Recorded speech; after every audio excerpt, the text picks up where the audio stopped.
However, in what seems to be a clear case of dissonance, Siddaramaiah's own Deputy Chief Minister DK Shivakumar has said that 2 to 3 rounds of consultations have already been completed.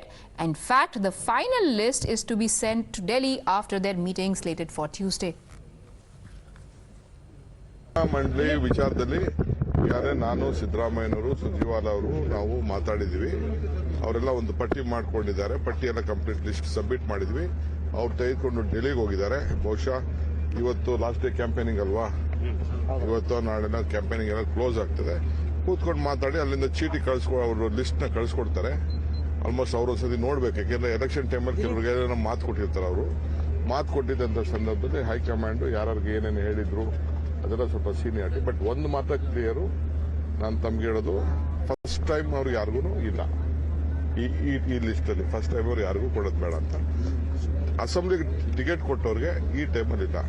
Next ವರ್ಕರ್ಸ್ಗೆ, party ವರ್ಕರ್ಸ್ಗೆ, ಕಾರ್ಯಕರ್ತರಿಗೆ ಕೊಡಬೇಕು ಅಂತ ತೀರ್ಮಾನ ಆಗಿದೆ. Neha, did this alleged omission happen or not? And if it did, was it deliberate?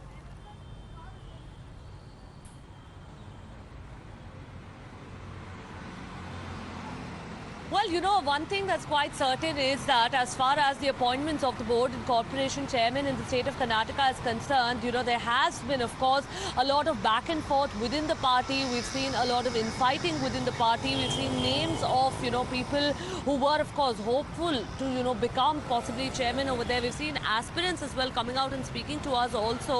But, you know, with that, one thing that's quite certain is that, you know, there has been a big amount of confusion within the party itself, whether it's from the top ranks of the chief minister and the deputy chief minister, or whether it's to the point of, you know, Randeep Singh Surjewala himself. In fact, you know, last time around also, when Mr. Surjewala was in Bengaluru, and when we asked him about this, he had said that, you know, he's come down there for discussing the appointment. So one thing that we know, of course, is the fact that, you know, there have been multiple rounds of talks right now that have been held within the party, and it's likely that, you know, of course, the names are going to be announced shortly. It is in the final stages of, you know, discussion.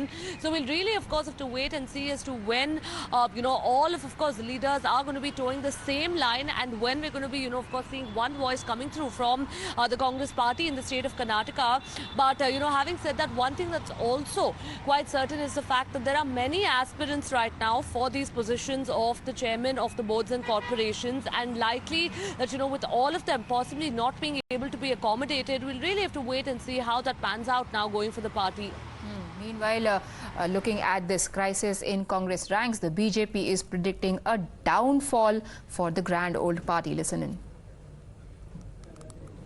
Mr. G. Parameshwara is a very senior minister in the present cabinet, who was denied chief ministership even in the earlier stint. Even in the present dispensation, he should have been made deputy chief minister. Both the chief minister and the deputy chief minister are ignoring his voice. He has already openly complained about it. In this present dispensation, no senior ministers are taken into confidence. Many are complaining. Mr. Siddaramaiah and DK Shivakumar are ignoring their own party members. Congress party has a clear model of governance. It is power for the sake of power, unlike the BJP's model, which is of serving the people.